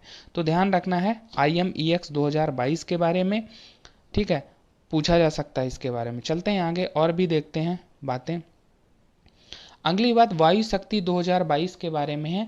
अब वायु शक्ति क्या है? भारतीय वायुसेना का त्रिवार्षिक यानी 3 वर्षों में आयोजित किया जाने वाला युद्धाभ्यास। अभी हाल ही में चर्चा में क्यों रहा? क्योंकि मार्च 2022 में यह होना तय किया गया था या यह प्रस्तावित था, लेकिन रूस यूक्रेन युद्ध की मौजूदा परिस्थितियों को देखते हुए इसके स्थगन का निर्णय लिया गया है। तो ध्यान रखना है कि वायु शक्ति 2022 स्थगित कर दिया गया है। कारण है रूस यूक्रेन युद्ध की परिस्थितियां। और वायु शक्ति है क्या? भारतीय वायुसेना का त्रिवार्षिक युद्धाभ्यास है। तो तो ये ध्यान रखना है। चलते हैं आगे, अगली बात देखते हैं। अगली बात धर्म गार्जियन के बारे में है। धर्म गार्जियन क्या है? भारत व जापान का संयुक्त सैन्य अभ्यास है, ठीक है। और इसका तीसरा संस्करण फरवरी मार्च में कर्नाटक में हुआ, यानी भारत में आयोजित किया गया। ऐसा पहला संस्करण 2018 में हुआ था। तो ध्यान रखना इसके बारे में। सबसे महत्वपूर्ण बात तो यही है कि पूछा जाएगा कि धर्म गार्जियन किन दो देशों के बीच सैन्य अभ्यास है, तो उसका उत्तर होगा भारत व जापान। चलते हैं आगे, अगली बात है दस्तलिक के तीसरे संस्करण की। दस्तलिक क्या है? भारत व उज्बेकिस्तान की थल सेनाओं का संयुक्त अभ्यास है, ठीक है। ये भी संयुक्त सैन्य अभ्यास है थल सेनाओं का। अब इसके बारे में क्या कहा जा रहा है? ये पहला ऐसा संस्करण 2019 में हुआ था। अभी ये दस्तलिक थर्ड यानी ये तीसरा संस्करण है। कहाँ हुआ? उज्बेकिस्तान में। कब? मार्च 2022 में। सबसे महत्वपूर्ण बात है दस्तलिक के बारे में जानना कि यह भारत व उज्बेकिस्तान की थल सेनाओं का संयुक्त अभ्यास है। चलते हैं आगे, अगली बात है लामितीये 2022 के बारे में। तो लामितीये भारत व सेशेल्स का संयुक्त सैन्य अभ्यास है, ठीक है। ये जो 2022 का संस्करण है, ये 9वां संस्करण है जो मार्च 2022 में सेशेल्स में आयोजित किया गया। तो ध्यान रखना है लामितीये के बारे में। अगली बात सिलीनेक्स के बारे में है। सिलीनेक्स का मतलब है श्रीलंका इंडिया नवल एक्सरसाइज, यानी भारत व श्रीलंका व भारत का संयुक्त नौसैन्य अभ्यास, ठीक है। इसका 9वां संस्करण 2022 में आयोजित किया गया। कहाँ? विशाखापट्टनम में। ऐसा पहला संस्करण 2005 में हुआ था। सबसे महत्वपूर्ण बात यही है सिलीनेक्स के बारे में जानना कि श्रीलंका व भारत का नौसैनिक युद्धाभ्यास है। और अंतिम बात है वरुणा 2022 को लेकर। ये भारत व फ्रांस का संयुक्त नौसैन्य अभ्यास है, ठीक है। अभी 20वां संस्करण 2022 में आयोजित किया गया। कहाँ? अरब सागर में। कब? मार्च अप्रैल 2022 में। तो ध्यान रखना है इनके बारे में ये बातें। यहाँ से प्रश्न पूछे गए हैं कि धर्मा गार्जियन, लामितीये, सिलीनेक्स, ठीक है। वायु शक्ति क्या है? हमने IMEX 2022 के बारे में पढ़ा और ICGS सक्षम के बारे में पढ़ा। तो यहाँ से बातें पूछी जा सकती हैं हमारी परीक्षा में। चर्चा में रहे महत्वपूर्ण व्यक्तित्वों के बारे में पढ़ेंगे, चाहे वे अपनी नियुक्तियों के कारण चर्चा में रहे हों, चाहे निधन के कारण और या अन्य कोई कारण है जिनके कारण वे चर्चा में रहे हैं। सबसे पहले हम नियुक्तियों के कारण चर्चा में रहे महत्वपूर्ण व्यक्तित्वों को देख लेते हैं। इसमें सबसे पहला नाम देवाशीष पांडा का है। देवाशीष पांडा को हाल ही में इरडा का नया चेयरमैन बनाया गया है। इरडा से तात्पर्य है Indian regulatory and development authority, बीमा विनियामक एवं विकास प्राधिकरण। तो सबसे महत्वपूर्ण बात इसमें यही है कि हमें ये जानना कि इरडा के नए चेयरमैन देवाशीष पांडा बनाए गए हैं। अब यहाँ पर इनका कार्यकाल 3 वर्ष का होगा। अब हम इरडा के बारे में अगर जानें तो बीमा विनियामक एवं विकास प्राधिकरण की स्थापना 1999 में की गई थी और इसका मुख्यालय हैदराबाद में है। अब इसका महत्वपूर्ण उद्देश्य अगर हम जानें तो बीमा पॉलिसी धारकों के हितों की रक्षा, बीमा उद्योग का विनियमन इसका प्रमुख उद्देश्य है। तो ये हमें ध्यान रखना है। इरडा की स्थापना कब हुई, मुख्यालय कहाँ है, ये बातें ध्यान रखना है। सबसे महत्वपूर्ण बात यह है कि हम ये जानें कि इरडा के नए चेयरमैन देवाशीष पांडा हैं। अगले व्यक्तित्व जो चर्चा में रहे हैं उनका नाम है अजय भूषण प्रसाद पांडे। ये हाल ही में चर्चा में क्यों रहे हैं? क्योंकि इन्हें राष्ट्रीय वित्तीय रिपोर्टिंग प्राधिकरण NFRA का नया चेयरमैन बनाया गया है, ठीक है। तो हमें ध्यान रखना है अजय भूषण प्रसाद पांडे के बारे में। अगर हम NFRA national financial reporting authority के बारे में थोड़ी बहुत बातें जाने तो इसकी स्थापना वर्ष 2018 में की गई थी और कंपनी अधिनियम 2013 के तहत लेखा प्रक्रियाओं व लेखा मानकों के अनुपालन की निगरानी के लिए यह निकाय गठित किया गया, एक स्वायत्त निकाय है। तो ध्यान रखना है NFRA के बारे में कि इसकी स्थापना 2018 में हुई है। इसका उद्देश्य क्या है? कंपनी अधिनियम 2013 के तहत इसका गठन हुआ है। और सबसे महत्वपूर्ण बात कि राष्ट्रीय वित्तीय रिपोर्टिंग प्राधिकरण के नए चेयरमैन बनाए गए हैं अजय भूषण प्रसाद पांडे। चलते हैं अगले व्यक्तित्व को देखते हैं। अगले व्यक्तित्व हैं जेन्स स्टोल्टेनबर्ग। इन्हें नाटो का महासचिव पुनर्नियुक्त किया गया। नाटो का फुल फॉर्म है नॉर्थ अटलांटिक ट्रीटी ऑर्गेनाइजेशन। अब इनका कार्यकाल सितंबर 2023 तक होगा। जेन्स स्टोल्टेनबर्ग के बारे में अगर जाने तो ये नॉर्वे के पूर्व प्रधानमंत्री रहे हैं और ये 2014 से नाटो के महासचिव रहे हैं। और जैसा कि अभी हमने पढ़ा कि इन्हें नाटो का महासचिव पुनर्नियुक्त किया गया है और इनका कार्यकाल कब तक है? सितंबर 2023 तक। तो ध्यान रखना है नियुक्तियों के कारण चर्चा में रहे महत्वपूर्ण व्यक्तित्वों के बारे में हमने पहला नाम पढ़ा था इसमें कि देवाशीष पांडा का, जो कि इरडा के नए चेयरमैन बने हैं। अजय भूषण प्रसाद पांडे जो कि एनएफआरए के नए चेयरमैन बने हैं। एनएफआरए का मतलब क्या है? राष्ट्रीय वित्तीय रिपोर्टिंग प्राधिकरण। और जेंस स्टोल्टेनबर्ग जो नेटो के महासचिव पुनर्नियुक्त हुए हैं। अब हम आगे चलते हैं और निधन के कारण चर्चा में रहे महत्वपूर्ण व्यक्तित्वों को देख लेते हैं। इसमें पहला नाम जनरल सुनीत फ्रांसिस रॉड्रिक्स का है। इन्हें एसएफ रॉड्रिक्स के नाम से भी जाना जाता है। ये पूर्व भारतीय थल सेना प्रमुख हैं और ये थल सेना प्रमुख कब से कब तक रहे हैं? 1990 से 1993 इनका कार्यकाल है। 2004 से 2010 तक पंजाब के राज्यपाल व चंडीगढ़ के प्रशासक भी ये रहे हैं, तो हमें ध्यान रखना है। और हाल ही में इनका निधन हो गया मार्च 2022 में। तो पूछा जा सकता है एसएफ रॉड्रिक्स के बारे में, सुनीत फ्रांसिस रॉड्रिक्स के बारे में, तो हमें ध्यान रखना है कि ये पूर्व भारतीय थल सेना प्रमुख रहे हैं, पंजाब के राज्यपाल भी रहे हैं। कब से कब तक? 2004 से 2010 तक। और चंडीगढ़ के प्रशासक भी रहे हैं। अगले व्यक्तित्व हैं रोडनी मार्श। ये पूर्व ऑस्ट्रेलियाई क्रिकेट खिलाड़ी हैं और विकेट कीपर खिलाड़ी हैं और हाल ही में इनका निधन हो गया, इसीलिए चर्चा में रहे। एक और नाम क्रिकेट की दुनिया से चर्चा में रहा जो बहुत ही लोकप्रिय नाम है शेन वॉर्न का। ये भी पूर्व ऑस्ट्रेलियाई क्रिकेट खिलाड़ी हैं। ये लेग स्पिनर थे और हाल ही में इनका निधन मार्च 2022 में हो गया। इनका निधन हृदयाघात से हुआ 52 वर्ष की उम्र में थाईलैंड के किसी होटल में। तो ध्यान रखना है शेन वॉर्न के बारे में कि पूछा जा सकता है कि इनका संबंध किस विधा से है, किस खेल से है। तो क्रिकेट खिलाड़ी हैं ये। रोडनी मार्श भी क्रिकेट खिलाड़ी हैं। और एसएफ रॉड्रिक्स के बारे में पूछा जा सकता है तो ये पूर्व भारतीय थल सेना प्रमुख हैं।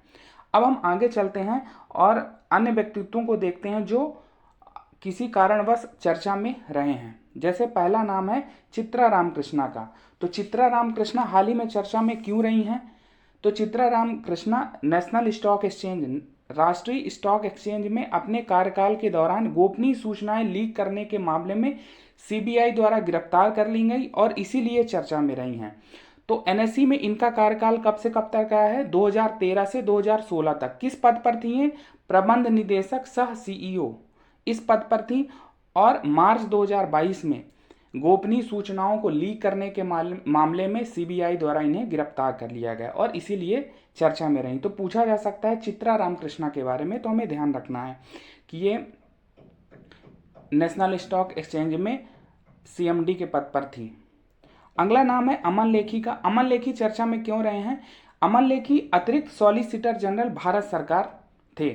मार्च 2022 में इन्होंने अपना त्यागपत्र दे दिया और इसी कारण ये चर्चा में रहे। हालांकि इनका जो अभी कार्यकाल था वो जून 2023 तक का था, लेकिन इन्होंने लगभग 1 साल पहले ही इस्तीफा दे दिया और इसी कारण ये चर्चा में रहे। तो अमन लेखी के बारे में पूछा जा सकता है। ये अतिरिक्त सॉलिसिटर जनरल भारत सरकार थे और हाल ही में इन्होंने रिजाइन कर दिया है अपने पद से। तो ध्यान रखना है चित्रा रामकृष्णा के बारे में, अमन लेखी के बारे में, और भी जो हमने पढ़ा है निधन के कारण जो व्यक्ति तो चर्चा में रहे हैं, नियुक्तियों के कारण जो व्यक्ति तो चर्चा में रहे, तो उनके बारे में हमें बातें ध्यान रखनी है। हो सकता है यहाँ से प्रश्न पूछे जाएं। तो खेलकूद परिदृश्य को देखेंगे। इसमें सबसे पहली बात 29वें विश्व पैदल चाल टीम चैंपियनशिप 2022 के बारे में है। World Athletics Race Walking Team Championship जिसका आयोजन मार्च 2022 में मस्कट ओमान में किया गया। इसका आयोजन करता कौन है?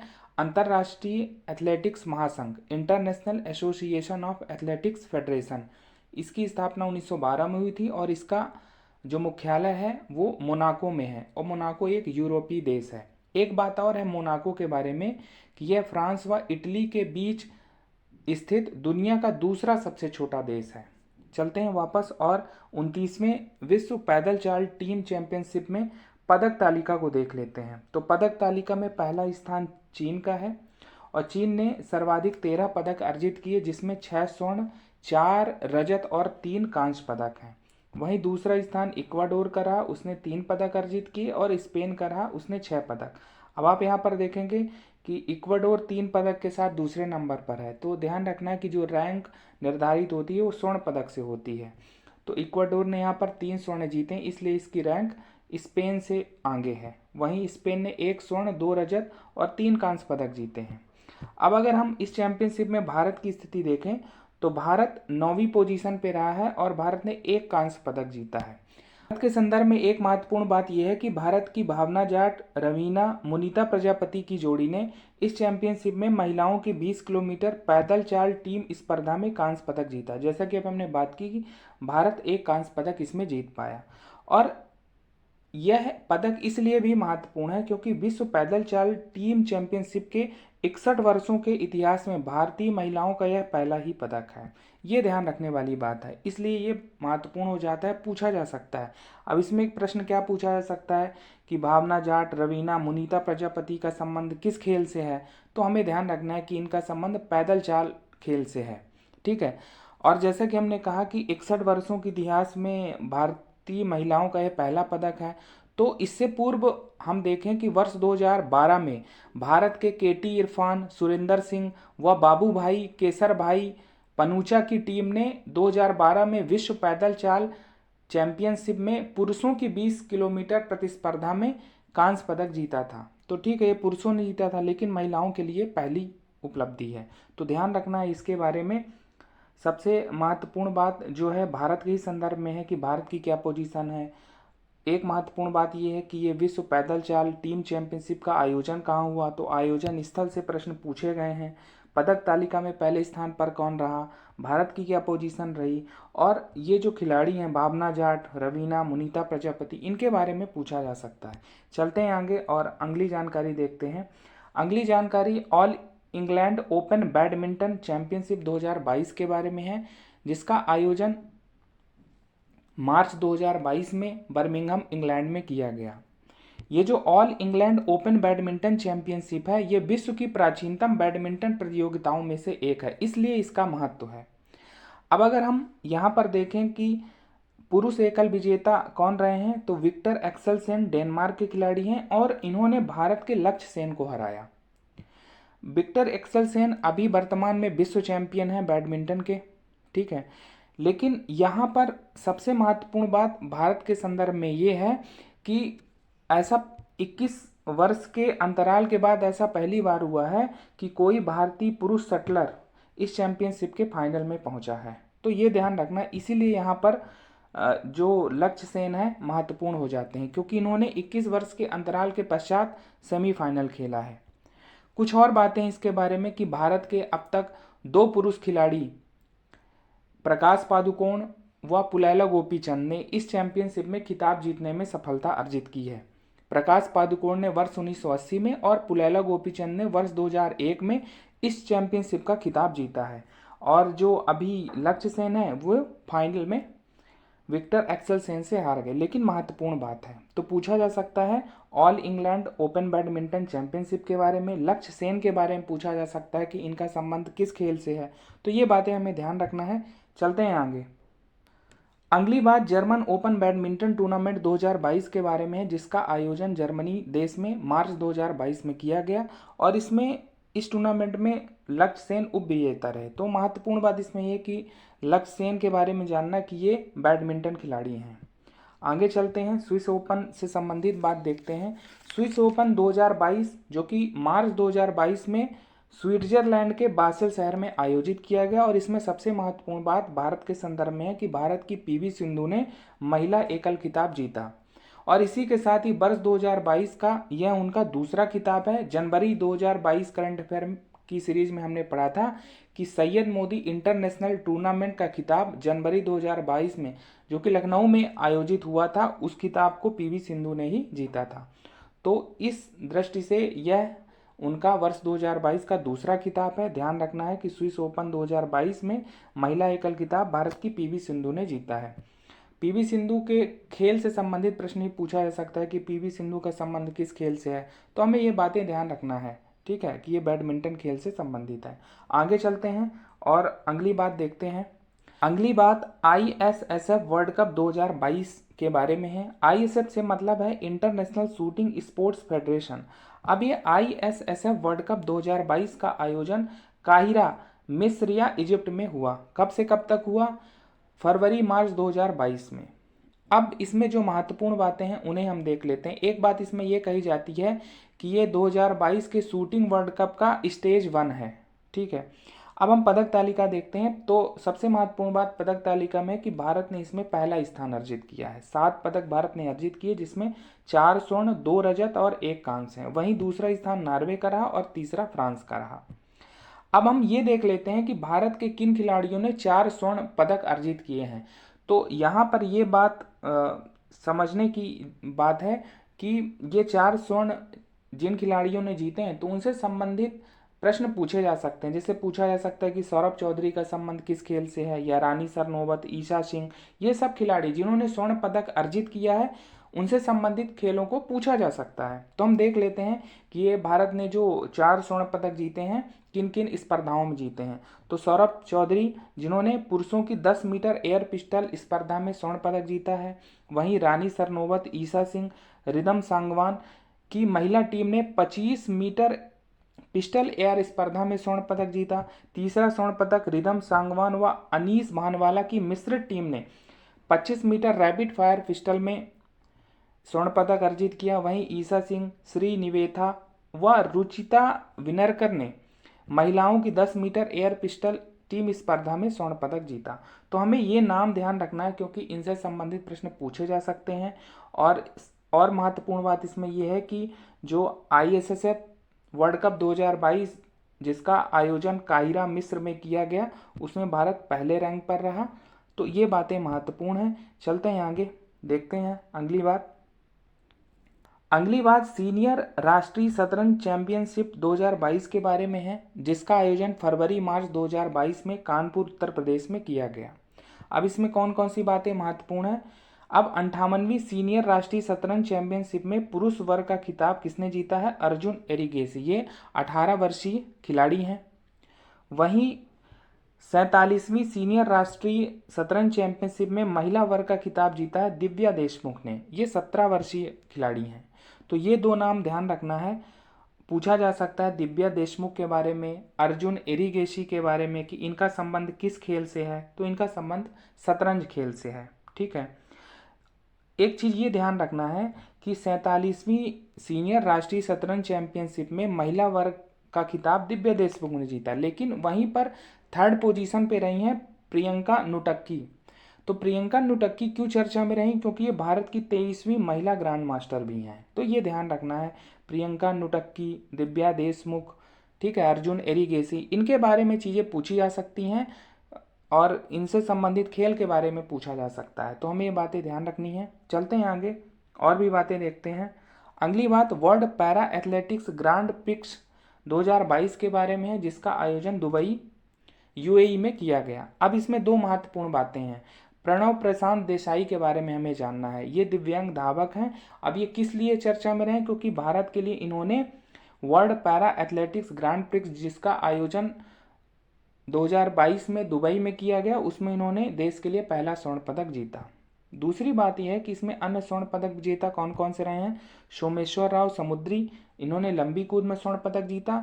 वहीं मोहित ने जेवलिन में स्वर्ण पदक जीता। तो ध्यान रखना है ये पैरा एथलेटिक्स है, ठीक है, तो दिव्यांगों से संबंधित ये एथलेटिक्स है। और प्रणव प्रशांत देसाई के बारे में ध्यान रखना है कि ये दिव्यांग धावक हैं। वहीं सोमेश्वर राव समुद्री लंबी कूद में इन्होंने स्वर्ण पदक जीता, जेवलिन में मोहित ने जीता। तो ये बातें ध्यान रखनी है, पूछी जा सकती हैं। चलते हैं आगे और भी बातें देखते हैं। अगली बात क्रिकेट से संबंधित है। भारत श्रीलंका पुरुष क्रिकेट श्रृंखला जिसका आयोजन फरवरी-मार्च 2022 में भारत में ही किया गया। तो श्रीलंका टीम का ये भारतीय दौरा था, ठीक है। तो 2 टेस्ट खेले गए, दोनों ही टेस्ट भारत ने जीते और 3 T20 मैच खेले गए जिसमें भारत ने तीनों T20 मैच जीता। तो ध्यान रखना है फरवरी-मार्च 2022 में आयोजित जो मेंस क्रिकेट सीरीज है उसमें T20 और टेस्ट दोनों में ही भारत ने श्रीलंका को हराया। तो ध्यान रखना है। चलते हैं आगे और भी बातें देखते हैं। अगली बात है हाल ही में सुरेश रैना जो कि पूर्व भारतीय क्रिकेटर है वो चर्चा में रहे हैं। क्यों रहे हैं? क्योंकि मालदीव स्पोर्ट्स अवार्ड्स 2022 में उन्हें प्रतिष्ठित स्पोर्ट्स आइकन अवार्ड से सम्मानित किया गया। पूछा जा सकता है कि हाल ही में मालदीव स्पोर्ट्स अवार्ड्स 2022 में किस खिलाड़ी को या किस भारतीय क्रिकेटर को सम्मानित किया गया है, तो उनका नाम होगा सुरेश रैना। चलते हैं आगे, अगली बात देखते हैं। अगली बात एशले बार्टी से संबंधित है। एशले बार्टी कौन है? ये ऑस्ट्रेलिया की टेनिस खिलाड़ी हैं और अभी हाल ही में चर्चा में ये इसलिए रही हैं क्योंकि इन्होंने टेनिस अंतर्राष्ट्रीय प्रतियोगिताओं से संन्यास की घोषणा कर दी है। ठीक है, तो इसीलिए चर्चा में रही हैं। हाँ, इसमें महत्वपूर्ण बात ये जानना है कि एशले बार्टी का संबंध टेनिस से है और ये ऑस्ट्रेलिया की टेनिस खिलाड़ी हैं। तो ये बातें ध्यान रखना है, पूछी जा सकती हैं एग्जाम में। तो आज हमने महत्वपूर्ण खेल परिदृश्य को देखा। जब हम आगे मिलेंगे तो और भी बातें करेंगे। तो इस 2022 में चर्चा में रहे प्रमुख पुरस्कार या सम्मान, उन्हें पढ़ेंगे और फिर जो भी बची हुई चीज़ें हैं उनके बारे में पढ़ेंगे। सबसे पहली बात मिस वर्ल्ड 2021 के बारे में है। तो मिस वर्ल्ड 2021 हैं कैरोलिना बिलावस्का, ये पोलैंड की हैं। सबसे महत्वपूर्ण बात है, ये ध्यान रखना है। अब मिस वर्ल्ड 2021 का आयोजन कहाँ किया गया? तो आयोजन स्थल था प्यूर्तो रिको के सैन जुआन में, और प्यूर्तो रिको उत्तर अमेरिकी महाद्वीप में एक कैरेबियाई देश है। तो ये बात हमें ध्यान रखनी है। और 16 मार्च 2022 को विश्व सुंदरी या मिस वर्ल्ड 2021 का फाइनल दौर संपन्न हुआ और उसमें कैरोलिना जो पोलैंड की हैं वो विजेता रहीं। अब भारत की स्थिति क्या रही? तो प्रतियोगिता में भारत का प्रतिनिधित्व किसने किया? मानसा वाराणसी ने किया और वो अंतिम 13 में अपना स्थान बना सकी। तो ये ध्यान रखना है। सबसे महत्वपूर्ण बात है मिस वर्ल्ड 2021 कैरोलिना है, ये पोलैंड की हैं। एक और बात महत्वपूर्ण है कि अभी तक किन किन भारतीयों ने मिस वर्ल्ड का खिताब जीता है। तो 1966 में हमें पता है कि पहली मिस वर्ल्ड कौन है? रीता फारिया है, यानी विश्व सुंदरी बनने वाली पहली भारतीय कौन है? रीता फारिया। उसके बाद भी अन्य हैं, जैसे ऐश्वर्या राय 1994, डायना हेडन 1997, प्रियंका चोपड़ा 2000 में और मानसी छिल्लर 2017 में इन्होंने ये खिताब जीता है। अभी महत्वपूर्ण बात जो जानना है कि इस बार की मिस वर्ल्ड कौन है? कैरोलिना, जो कि पोलैंड से हैं। चलते हैं आगे और अगली बात देखते हैं। अगली बात ऑस्कर अवार्ड 2022 के बारे में है। इन्हें 94th एकेडमी अवार्ड्स कहा जा रहा है, जिनका वितरण लॉस एंजल्स अमेरिका में 27 मार्च 2022 को किया गया। अब अगर हम ऑस्कर अवार्ड्स के बारे में कुछ मूलभूत बातें जानें तो ऑस्कर अवार्ड की शुरुआत 1929 में की गई थी। यह विश्व फिल्म जगत का सबसे प्रतिष्ठित पुरस्कार माना जाता है और academy of motion picture arts and sciences America के द्वारा यह दिया जाता है। इसका ऑफिशियल नेम क्या है? एकेडमी अवार्ड ऑफ मेरिट, इसीलिए इसको 94th एकेडमी अवार्ड्स कहा जा रहा है। अब इसमें महत्वपूर्ण बातें हैं, हमें जान लेना है जो हमारी एग्जाम में पूछी जा सकती है। जैसे सर्वश्रेष्ठ फिल्म का खिताब किसने जीता? तो ऑस्कर अवार्ड 2022 में सर्वश्रेष्ठ फिल्म का खिताब मिला है कोडा फिल्म को, ये ध्यान रखना है। सर्वश्रेष्ठ अभिनेता कौन है? विल स्मिथ, और इन्हें किंग रिचर्ड फिल्म में अभिनय के लिए पुरस्कार मिला है। वहीं सर्वश्रेष्ठ अभिनेत्री कौन है? जेसिका चेस्टन, और इन्होंने द आइज ऑफ टैमी फे में अभिनय किया है और इसीलिए इन्हें यह पुरस्कार मिला। वहीं सर्वश्रेष्ठ निर्देशक का पुरस्कार महिला निर्देशक जेन कैंपियन को मिला है। इन्होंने the power of the dog का निर्देशन किया। वहीं सर्वश्रेष्ठ अंतर्राष्ट्रीय फीचर फिल्म का अवार्ड जापानी फिल्म ड्राइव माई कार को मिला और सर्वश्रेष्ठ एनिमेटेड फिल्म रही इनकांटो।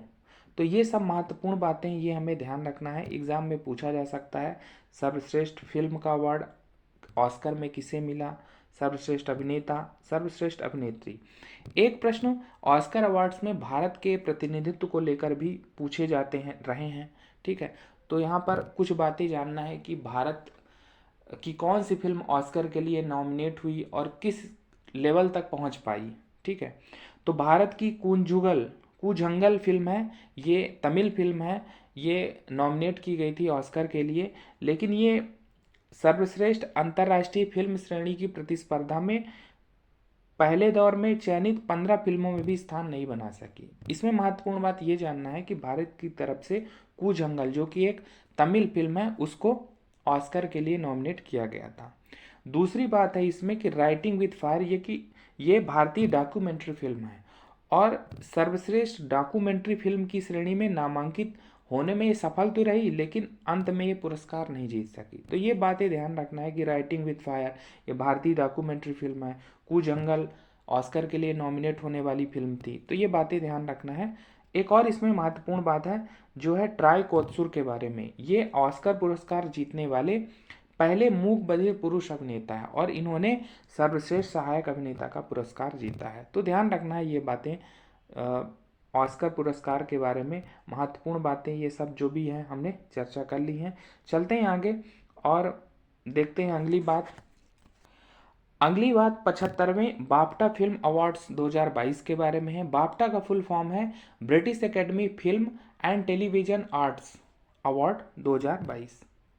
इसमें कुछ बेसिक बातें अगर जाने तो ब्रिटिश टेलीविजन में उत्कृष्ट कार्य हेतु बाफ्टा पुरस्कार 1955 से प्रतिवर्ष दिए जा रहे हैं। तो ध्यान रखना है कि ये ब्रिटिश टेलीविजन में उत्कृष्ट कार्यों से संबंधित है। अब इनका वितरण कौन करता है? इनका वितरण, एक बात ये ध्यान रखना कि ऑस्कर पुरस्कारों से कुछ दिन पूर्व ही इनका वितरण किया गया है। कहाँ? लंदन में 13 मार्च 2022 को। अब इसमें हम देखते हैं कि कौन कौन से पुरस्कार मिले हैं। जैसा कि सर्वश्रेष्ठ फिल्म का पुरस्कार मिला है the power of the dog को। वहीं सर्वश्रेष्ठ अभिनेता का पुरस्कार विल स्मिथ को किंग रिचर्ड फिल्म के लिए।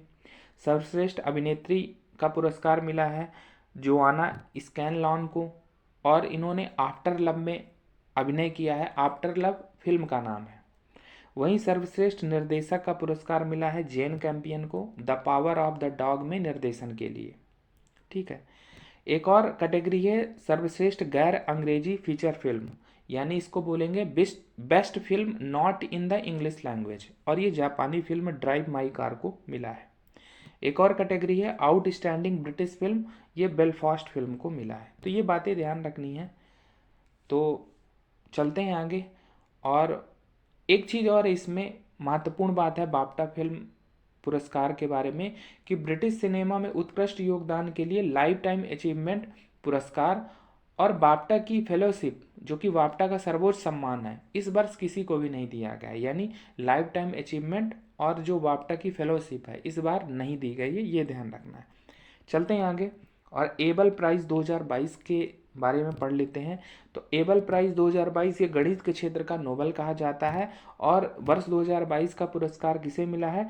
डेनिस पार्नेल सुलीवान को मिला है। ठीक है। तो ये सबसे महत्वपूर्ण बात है, पूछा जाएगा कि एबल प्राइज़ किसे मिला है, तो डेनिस पार्नेल सुलीवान, ये अमेरिकी गणितज्ञ हैं। अब अगर हम ये जानें कि एबल प्राइज़ किसके द्वारा दिया जाता है, तो नॉर्वे की academy of science and letters के द्वारा ये पुरस्कार दिया जाता है और पुरस्कार राशि कितनी है? 75 लाख क्रोनर। क्रोनर क्या है? नॉर्वे की मुद्रा है ये। तो ये ध्यान रखना है, सबसे महत्वपूर्ण बात है। एबल प्राइज़ मिला है डेनिस पार्नेल सुलीवान को। चलते हैं आगे और भी देखते हैं बातें। अगली बात प्रिजकर पुरस्कार या प्रिजकर प्राइज़ 2022 के बारे में है। ये मिला है डी फ्रांसिस केरे, जो कि बुर्किना फासो के आर्किटेक्ट हैं और पहले अफ्रीकी हैं जिन्हें ये पुरस्कार दिया गया है। तो बात ये आती है कि प्रिजकर पुरस्कार किस क्षेत्र में दिया जाता है, तो ये वास्तुकला के क्षेत्र में दिया जाता है और निर्माण उद्योग में इसे नोबेल पुरस्कार कहा जाता है। जैसा कि अभी हमने पढ़ा था कि एबल पुरस्कार को गणित के क्षेत्र का नोबेल कहते हैं, वैसे जो ये प्रिजकर पुरस्कार है या प्रिजकर प्राइज है, ये निर्माण उद्योग में नोबेल पुरस्कार के समतुल्य कहे जाते हैं। और वर्ष 2022 का पुरस्कार किसे मिला है? डी फ्रांसिस केरे। जैसा कि हमने बात की कि ये अफ्रीकी महाद्वीप के देश बुर्किना फासो के आर्किटेक्ट हैं। तो ये बात हमें ध्यान रखना है। अब एक चीज़ इसमें महत्वपूर्ण है कि ये प्रिजकर पुरस्कार की स्थापना कब हुई, तो 1979 से इसकी स्थापना मानी जाती है और शिकागो का एक प्रिजकर परिवार था, उसने स्थापित किया, इसीलिए इसको प्रिजकर पुरस्कार कहा जाता है और हयात फाउंडेशन द्वारा प्रतिवर्ष ये पुरस्कार दिए जाते हैं। भारत के संबंध में एक बात महत्वपूर्ण है प्रिजकर पुरस्कारों के संबंध में कि वर्ष 2018 में यह पुरस्कार भारतीय वास्तुकार हैं बालकृष्ण दोषी, इनको दिया गया था और ये पुरस्कार पाने वाले वे पहले व एकमात्र भारतीय वास्तुकार हैं। तो ये बात ध्यान रखना है कि प्रिजकर पुरस्कार किन क्षेत्रों में दिए जाते हैं। ये आर्किटेक्चर के क्षेत्र में दिए जाते हैं, ठीक है, और आर्किटेक्ट आप कहिए, वास्तुकला के क्षेत्र में दिए जाते हैं। तो ये बातें ध्यान रखनी है। क्या किसी भारतीय को मिला है, तो बालकृष्ण दोषी हैं जिन्हें वर्ष 2018 का प्रिजकर पुरस्कार दिया गया था। इस बार किसे दिया गया है, वो कौन है? डी फ्रांसिस केरे। तो ये बातें ध्यान रखनी है। चलते हैं आगे। अगली बात जीडी बिरला विज्ञान पुरस्कार की बात है, जो कि 31वें हैं और इसके विजेता हैं प्रोफेसर नारायण प्रधान। अब जीडी बिरला विज्ञान पुरस्कार के बारे में अगर देखेंगे तो ये के बिरला फाउंडेशन द्वारा दिया जाता है और 50 से कम आयु वर्ष के वैज्ञानिकों को ही दिया जाता है और इसमें पुरस्कार राशि कितनी है, 50 लाख रुपए। तो महत्वपूर्ण बात यही है इसमें कि 31वां जीडी बिरला विज्ञान पुरस्कार प्रोफेसर नारायण प्रधान को मिला। और अगर कुछ इसमें बेसिक बातें जाने तो ये 50 वर्ष से कम आयु के वैज्ञानिकों को दिया जाता है, 50 लाख इसमें पुरस्कार राशि है और प्रदानकर्ता कौन है, के बिरला फाउंडेशन। चलते हैं आगे और अगली बात देखते हैं। अगली बात नारी शक्ति पुरस्कार जो कि 2020 और 21 के लिए प्रदान किए गए हैं उनके बारे में है। ठीक है, एक बात ध्यान रखना कि कोविड के कारण 2020 के पुरस्कार नहीं वितरित किए जा सके थे, इस कारण से 2020 और 21 के एक साथ वितरित किए जा रहे हैं, तो ये बात ध्यान रखनी है। तो नारी शक्ति पुरस्कार क्यों दिया जाता है, तो इसके बारे में यहाँ पर बात कही गई है कि नारी सशक्तिकरण की दिशा में उत्कृष्ट सेवाएं प्रदान करने वाली महिलाओं को और संस्थाओं को महिला एवं बाल विकास मंत्रालय देता है पुरस्कार। कब देता है, अंतर्राष्ट्रीय महिला दिवस 8 मार्च के अवसर पर और राष्ट्रपति द्वारा ये प्रदान किए जाते हैं। कब से दिए जा रहे हैं, 1999 से प्रतिवर्ष दिए जा रहे हैं और पुरस्कार राशि है 2 लाख रुपए। तो इतनी सारी महत्वपूर्ण बातें ये पैराग्राफ में लिखी गई हैं। क्या क्या महत्वपूर्ण बातें हैं, पूछा जाएगा कि नारी शक्ति पुरस्कार क्या संस्थाओं को दिया जा सकता है, बिल्कुल महिला व संस्थाओं को दिया जा सकता है जिन्होंने नारी सशक्तिकरण की दिशा में उत्कृष्ट सेवाएं प्रदान की हैं। फिर कब दिया जाता है, तो अंतर्राष्ट्रीय महिला दिवस जो कि 8 मार्च को मनाया जाता है तो तब दिया जाता है। कौन सा मंत्रालय संबंधित है इससे, तो महिला एवं बाल विकास मंत्रालय। पुरस्कार राशि 2 लाख रुपए। ठीक है, पहली बार 1999 से दिए गए थे। अब इस वर्ष 2020 और 21 को अगर मिला दें तो लगभग 29 महिलाओं को यह पुरस्कार मिला है। एक इसमें सबसे महत्वपूर्ण बात है जो मध्य प्रदेश के संदर्भ में है कि मध्य प्रदेश की जोधैया बाई बैगा जो कि जनजातीय चित्रकार है, उन्हें वर्ष 2020 के लिए नारी शक्ति पुरस्कार से राष्ट्रपति द्वारा सम्मानित किया गया है। तो हमें ध्यान रखना है, वर्ष शायद 2020 के प्रीलिम में जोधैया बाई बैगा से संबंधित पूछा गया था कि ये किस क्षेत्र से संबंधित है, तो इस बार भी ये चर्चा में रही हैं तो इसलिए महत्वपूर्ण हो जाती हैं। तो जोधैया बाई बैगा को मिला है नारी शक्ति पुरस्कार 2020 के लिए, ये जनजातीय चित्रकार है। तो ये बातें ध्यान रखनी है नारी शक्ति पुरस्कार के बारे में। चलते हैं आगे और अब हम अन्य महत्वपूर्ण तथ्य देख लेते हैं जो मार्च 2022 करंट अफेयर की सीरीज में बचे हुए हैं। इसमें सबसे पहली बात विश्व के सबसे ऊंचे रेलवे ब्रिज के बारे में है जो कि जम्मू कश्मीर में चिनाब नदी पर बनाया गया है। इसकी ऊंचाई है 359 मीटर, ये ध्यान रखना है। ये चिनाब नदी के जल सतह से इसका ऊंचाई का स्तर है 359 मीटर और इसे चिनाब रेलवे ब्रिज भी कहा जा रहा है क्योंकि ये जम्मू कश्मीर में चिनाब नदी पर बना हुआ है। तो हमें ध्यान रखना कि अगर पूछा जाएगा कि विश्व का सबसे ऊंचा रेलवे ब्रिज कहाँ है तो जम्मू कश्मीर में है, चिनाब नदी पर। ठीक है, चलते हैं आगे और अगली बात देखते हैं। अगली बात पुतुल उत्सव के बारे में है।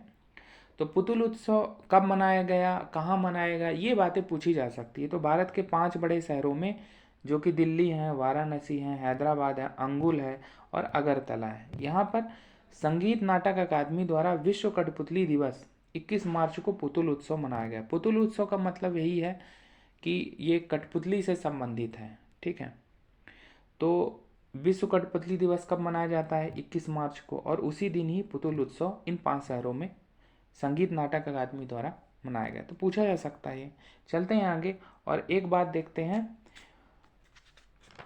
ये इस बार के प्रीलिम में भी ये प्रश्न पूछा गया था कि वर्ष 2023 मोटे अनाजों के लिए अंतर्राष्ट्रीय वर्ष संयुक्त राष्ट्र संघ द्वारा घोषित किया गया। तो पूछा गया था ये प्रश्न, international year of millets. Millets का मतलब यहाँ पर होता है बाजरा, तो बाजरा मोटा अनाज है।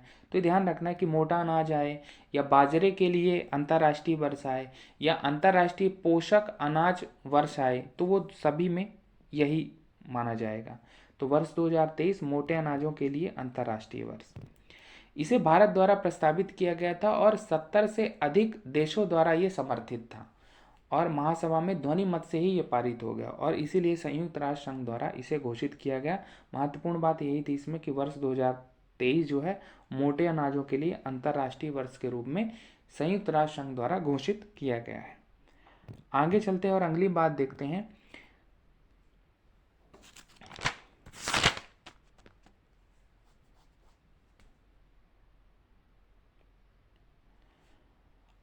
अगली बात केरल राज्य के संबंध में है। केरल भारत का ऐसा पहला राज्य बन गया है जिसने अपने यहाँ चयनित स्थानों पर पर्यावरण अनुकूल कृषि, जिसे कार्बन तटस्थ कृषि, कार्बन न्यूट्रल फार्मिंग कहा जा रहा है, अब ये कार्बन न्यूट्रल फार्मिंग करने का निर्णय लिया है केरल राज्य ने। तो पूछा जा सकता है कि ऐसा कौन सा राज्य है जिसने कार्बन न्यूट्रल फार्मिंग करने का निर्णय लिया है, तो उसका उत्तर होगा केरल। अब क्या फ़ायदा होगा अगर कार्बन न्यूट्रल फार्मिंग होगी? तो हम सब जानते हैं कि कार्बन उत्सर्जन कम होगा और मिट्टी में कार्बन का संग्रहण ज़्यादा होगा, ठीक है। तो ये इस हिसाब से कार्बन न्यूट्रल की बात कही जा रही है। तो बात तो महत्वपूर्ण इसमें यही है कि कार्बन न्यूट्रल फार्मिंग करने वाला देश का पहला राज्य केरल है। चलते हैं आगे, अगली बात देखते हैं। अगली बात तुर्कमेनिस्तान के बारे में है कि तुर्कमेनिस्तान मध्य एशिया का ऐसा पहला देश है जिसने तालिबान सरकार, जो कि अफगानिस्तान में है, अब तालिबान सरकार के राजदूत को अपने यहाँ इन्होंने मार्च 2022 में स्वीकृति दे दी है और ये मध्य एशिया का पहला देश है। कौन? तुर्कमेनिस्तान। तो ध्यान रखना ये फैक्ट। अगली बात है एक्सरसाइज कोल्ड रिस्पॉन्स के बारे में, जो कि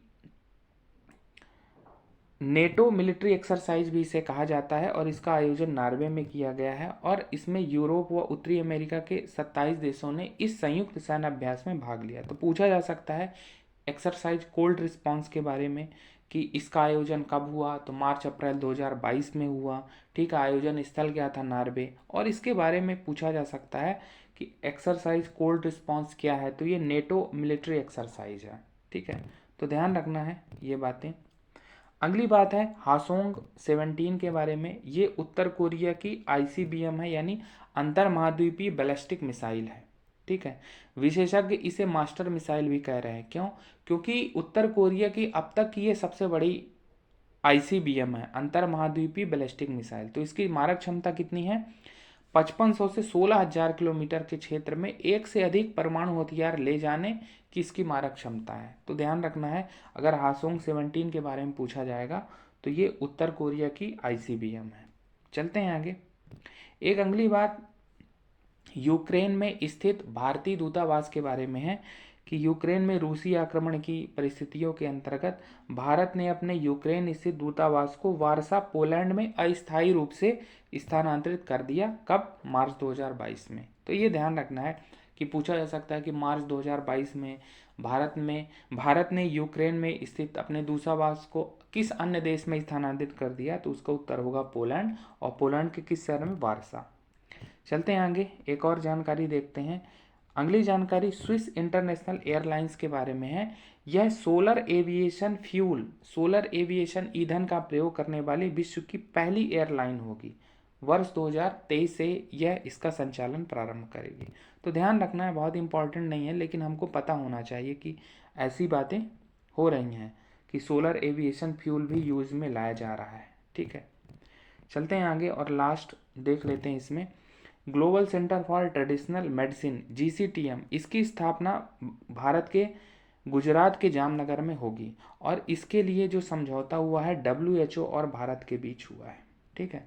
तो WHO एवं भारत के आयुष मंत्रालय द्वारा मार्च 2022 में एक समझौता किया गया है जिसके द्वारा गुजरात के जामनगर में GCTM global centre for traditional medicine की स्थापना की जाएगी। तो पूछा जा सकता है कि GCTM कहाँ बनाया जा रहा है, तो इससे संबंधित बातें पूछी जा सकती हैं।